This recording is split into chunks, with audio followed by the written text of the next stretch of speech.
البقاء والدوام لله. في وفاة الشاب التونسي عبد القادر الزيبي. عبد القادر الزيبي شاب تونسي عنده 35 سنة.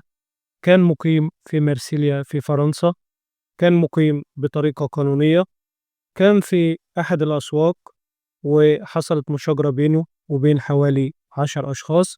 طبعا ال10 أشخاص اتجمعوا عليه وضربوه، وهو كان في حالة دفاع عن نفسه. كان معاه آلة حادة وطعن حوالي 5 أشخاص منهم.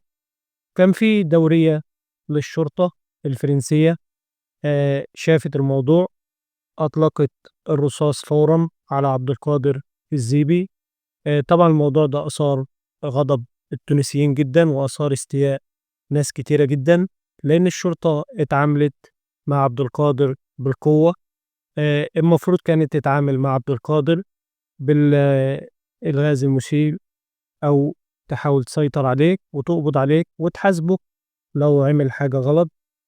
آه، عبد القادر الله يرحمه جثمانه وصل إلى القصرين في تونس مساء الجمعة 5 سبتمبر 2025. والعزاء هيقام الساعة 10:30 صباح يوم السبت 6 سبتمبر 2025. الله يرحمه. يا ريت يا جماعة ندعيله بالرحمة، ويا ريت تدعموني بلايك واشتراك في القناة.